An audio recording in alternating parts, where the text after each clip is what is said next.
नमस्कार, आप देख रहे हैं 24 समय न्यूज। मैं हूं अमरजीत निषाद। भारत सरकार एवं नीति आयोग द्वारा launching economic master plan of Surat economic region G hub का हुआ शुरुआत।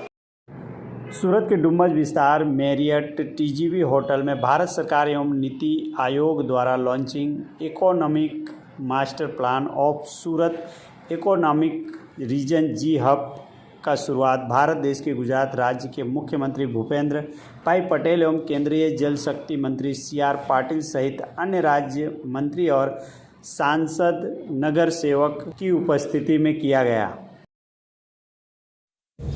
विश्व नेता ने यशस्वी वडाप्रधान श्री नरेंद्र भाई मोदी ने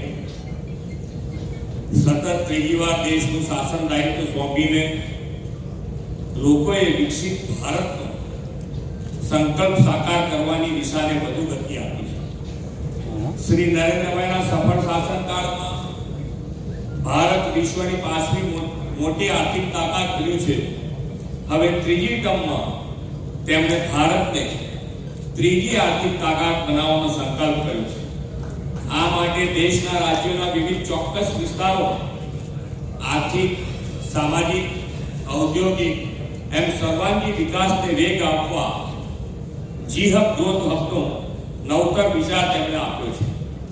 નીતિ આયોગના સહયોગથી આવા ગ્રોથ હબ માટેના આયોજનબદ્ધ માસ્ટર પ્લાન તૈયાર કરવામાં આવે છે। આજે દક્ષિણ ગુજરાતના સુરત ઇકોનોમી રિજનના સર્વાંગી અને આધુનિક વિકાસના ભવિષ્યલક્ષી આયોજનનું સુદીર્ઘ રોડમેપ એવા માસ્ટર પ્લાન લોન્ચિંગનો આજનો અવસર છે। દક્ષિણ ગુજરાતના વિસ્તારો મુંબઈથી નજીક હોવાના કારણે आर्थिक औद्योगिक गतिविधिना प्रवृत्तिना केंद्रो रह्या छे।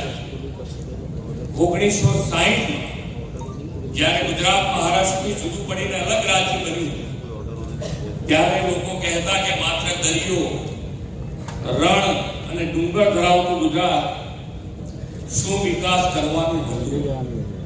અને આપણે જોયું પણ છે કે ઘણા દાયકા સુધી આ ગુજરાત અને ગુજરાતને જે વિકાસ છે ये विकास खाली तापी थी वापी की वच्चे ज रह्यो। वीजળી, पानी, रोड रस्ता, इंफ्रास्ट्रक्चर एवं मोटा भागना क्षेत्रों में विकास की जे गति थवी जोईए अने जेटला थवो जोईए तेटलो थयो नहीं। 2001 में आपणे एवा विजनरी लीडर श्री नरेंद्र भाई मोदी मळ्या जेमणे गुजरातना विकासने वैश्विक स्तरनो बनावવાની નેમ લીધી।